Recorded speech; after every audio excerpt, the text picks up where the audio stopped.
Tiba-tiba makhluk ini tuh nyerang geng bocah ini. Dan kalian tahu, bukannya si para bocah ini kabur, tapi mereka ini malah lawan balik makhluk itu pakai tongkat. Di sana mereka ini saling melindungi satu sama lain.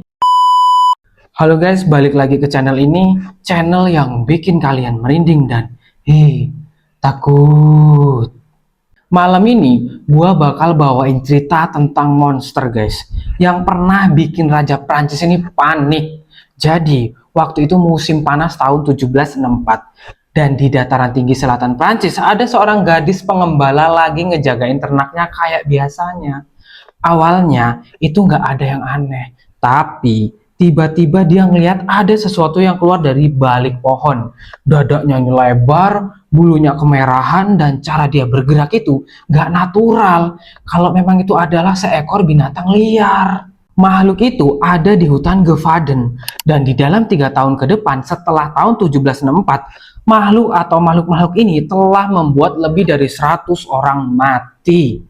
Dan waktu itu, ini jadi berita nasional pertama dalam sejarah Prancis, guys. Rajanya sendiri sampai turun tangan. Dan sampai hari ini, 260 tahun kemudian, masih belum diketahui pasti apa yang sebenarnya berkeliaran di hutan-hutan Gevaden. Ini adalah misteri paling gelap dari Eropa abad ke-18, dikenal dengan nama Beast of Gevaden. Gimana kelanjutan ceritanya? Langsung aja kita masuk ke ceritanya yang bikin kalian merinding dan pasti takut. Gevaden adalah wilayah di selatan Prancis yang sekarang masuk departemen Lozère. Ini adalah daerah pegunungan yang miskin, terpencil, penuh hutan dan padang rumput terjal. Penduduknya kebanyakan petani dan pengembala, guys. Serigala ada di sana itu udah biasa. Karena Prancis pada abad ke-18 itu penuh dengan serigala. Bahkan ya, saking terbiasanya, warga Gevaden sendiri tahu persis gimana biasanya serigala ini berperilaku. Oke, jadi ini nanti bakal ada hubungannya dengan ceritanya ke depan. Sekarang kita lanjutin dulu ceritanya. Jadi, Prancis saat itu lagi babak belur, guys. Baru kalah perang melawan Inggris dan Prusia dan kehilangan wilayah jajahannya. Jadi, ketika berita soal monster di pelosok negeri mulai menyebar, koran-koran di Paris ini nangkep kalau ini adalah sebuah momentum. Karena dalam hitungan bulan, cerita ini bukan cuma gosip desa. Ini jadi berita yang dibaca sampai London, Berlin, bahkan Boston, guys. Waktu itu, di hutan Mercury dekat kota Lengo, ada seorang perempuan muda bernama Mary Jane Vallet. Nah, waktu itu, si Mary ini lagi ngejagain sapinya saat makhluk itu lagi nyerang dia. Untungnya, kawanan bantengnya itu langsung ngamuk, guys, dan ngusir si makhluk itu buat pergi. Mary di sini tuh selamat, tapi ternyata itu baru permulaan aja, guys. Karena ternyata setelah itu ada korban akibat makhluk ini. Seremnya. Korban resmi pertama yang tercatat terjadi pada tanggal 30 Juni tahun 1764. Namanya Jean Boulet. Umurnya sekitar 14 tahun. Waktu itu dia ini lagi kerja, jagain ternak deket desa Les Hubert. Dan entah apa yang terjadi, di sana dia ditemukan tewas. Dan karena dia meninggal tanpa sempat menerima sakramen terakhir, sehingga Jeans dimakamkan sehari kemudian tanpa upacara penuh. Buat masyarakat yang religius seperti warga Gevaden waktu itu, ini membuat lapisan horor sendiri karena kematiannya dianggap gak sempurna secara spiritual. Dan ternyata ini bukan kasus terakhir, guys, karena dalam beberapa bulan berikutnya laporan serangan terus berdatangan. Jadi waktu itu September 1764 ada seorang bocah gembala hilang di dekat desa Leval. Dan kalian tahu, jasad yang ditemukan tidak utuh, guys. Hanya tinggal sisa tubuh. Karena kemungkinan jasad anak itu sudah ada yang makan sebagian. Ini kayaknya monster itu, guys, pelakunya. Ya kemungkinan ini cuma praduga sih. Dan sampai pada akhir tahun 1764 saja, kurang lebihnya 18 orang sudah tewas. Mayoritas korbannya memang kebanyakan adalah perempuan dan anak-anak. Seorang gadis 15 tahun dari Maasmegen, bocah laki-laki seumuran dari Paradels, anak 12 tahun dari Patch, bocah kecil dari Saulak, tapi ada juga orang dewasa yang kebetulan sedang ada di ladang sendirian. Di titik ini, pola makhluk ini menyerang mulai kelihatan, guys. Pertama, kebanyakan korban ditemukan dengan luka pada kepala dan leher, bukan di lengan atau kaki, di mana ini adalah bagian tubuh biasanya diserang oleh predator kayak serigala. Beberapa laporan bahkan menyebut kalau korban yang ditemukan nyaris terpenggal, guys. Yang kedua, kecepatan dan jangkauannya, guys. Kalau ini adalah serigala, makhluk ini justru dilaporkan muncul di lokasi-lokasi yang jaraknya jauh dalam waktu yang menurut para pemburu profesional nggak masuk akal buat ditempuh seekor serigala. Lewat medan pegunungan berbatu itu, jadi kayak nggak mungkin kalau ini adalah serigala. Jadi makhluk apa ya, guys ya? Dan yang ketiga, dan ini yang bikin warga makin paranoid, yaitu jumlah serangannya. Saking cepatnya serangan yang datang susul menyusul, banyak yang mulai percaya ini bukan cuma satu makhluk, tapi dua atau bahkan lebih. Ada laporan juga yang menyebut kalau makhluk itu kelihatan bareng pasangannya. Ada juga yang bilang kalau makhluk itu bareng anaknya. Jadi bingung nih, guys. Ada yang bilang bareng pasangannya, ada yang bilang bareng anaknya. Apa jangan-jangan bareng anak sama istrinya ya, mungkin satu paket gitu kan. Jadi bayangin situasinya, guys. Zaman dulu banget, kalian tinggal di desa kecil, gak ada polisi modern, gak ada forensik, cuma ada cerita dari mulut ke mulut dan mayat-mayat yang makin hari makin banyak. Wajar aja kalau warga Jevaden mulai percaya ini bukan binatang. Mereka waktu itu berpikir kalau ini adalah sesuatu makhluk lain. Di awal tahun 1765, cerita ini sudah bukan cuma masalah lokal lagi, guys. Koran-koran Paris waktu itu udah nulis soal monster Jevaden berbulan-bulan. Dan akhirnya, berita ini sampailah ke telinga Raja Louis XV. Raja yang mendengar berita itu, dia ini langsung nawarin bagi siapapun yang berhasil bunuh makhluk itu, akan diberi hadiah yang jumlahnya setara dengan gaji setahun buat kebanyakan orang saat itu. Puluhan ribu pemburu begitu mendengar tawaran itu, mereka ini langsung turun ke Jevaden. Raja bahkan ngirim Kapten Dragon yang bernama Jean-Baptiste Duhamel, lengkap dengan pasukan regulernya, tapi ternyata mereka semua gagal, guys. Wih, betapa mengerikannya makhluk ini.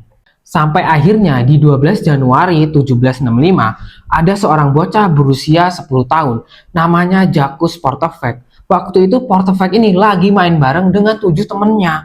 Mereka ada yang berumur 8 tahun sampai 12 tahun. Pokoknya mereka ini masih bocah-bocah lah. Nah, tiba-tiba makhluk ini tuh nyerang geng bocah ini. Dan kalian tahu, bukannya si para bocah ini kabur, tapi mereka ini malah lawan balik makhluk itu pakai tongkat. Di sana mereka ini saling melindungi satu sama lain. Dan kerennya si bis ini, nah si bis ini tuh sebutan buat makhluk ini, guys. Si bis ini berhasil diusir sama bocah-bocah ini. Nah, gila gak sih, bocah-bocah kecil ini berhasil ngusir makhluk seserem itu. Orang dewasa aja bisa tewas loh. Keberanian Portefaix ini sampai kedengeran ke istana. Raja di sini langsung ngasih dia ini penghargaan resmi dan biaya pendidikan gratis. Buat anak petani miskin di pelosok Prancis, ini adalah semacam mimpi jadi kenyataan, meskipun harus dibayar dengan trauma yang gak kebayang. Jadi setelah mengusir makhluk itu, mereka ini ibaratnya dapat beasiswa lah dari raja. Mantep anak-anak kecil ini nih. Lanjut di 8 bulan kemudian, tanggal 11 Agustus tahun 1765, ternyata insiden ini belum selesai, guys. Kalian ingat Mary Jane Valette, seorang anak perempuan muda yang sebelumnya pernah diganggu oleh makhluk ini, tapi dia berhasil lolos. Lagi dan lagi Mary bertemu dengan si Bess ini. Jadi waktu itu dia tuh lagi nyebrangin sungai Degres bareng adiknya, dan tiba-tiba si Bess ini muncul lagi, guys, di depan mukanya. Valette yang waktu itu membawa senjata bayonet yang diikat ke tongkat, lalu dia itu tusuk dada si makhluk ini pakai senjata itu. Untungnya di sini si Valette ini selamat, guys. Sementara makhluk itu kabur dan terluka. Dari kejadian itu, Valette dikenal sebagai sang perawan dari Jevaden. Bahkan sampai sekarang ada patung yang mengabadikan momen itu di desa Auvers. Kita lanjut nih. Ceritanya nggak berhenti di situ. Jadi waktu itu tanggal 20 September tahun 1765, ada seorang bernama Francois Anthony. Dia ini adalah seorang yang bertugas sebagai pembawa senjata pribadinya raja. Usianya di waktu itu tuh 71 tahun. Jadi ceritanya si Anthony ini sedang bersama keponakannya, dan entah bagaimana ceritanya, tiba-tiba dia berhasil menembak seekor serigala raksasa di dekat sebuah biara di Cages. Lalu serigala raksasa itu diberi nama Lilop the Cages. Bangkainya sama dia diawetkan dan dikirim ke istana kerajaan buat diberitahuan ke raja untuk dipamerkan. Mungkin maksudnya ini loh, raja, makhluk yang ngeri itu. Anthony datang ke istana dan dia langsung mendapatkan uang, wes cuan nih kakek ini, serta gelar kehormatan coba. Dari situ, raja resmi mengumumkan untuk kasus pemonsteran telah selesai dan monster Jevaden sudah mati. Tapi ternyata guys, pada Desember 1765, serangan itu terjadi lagi.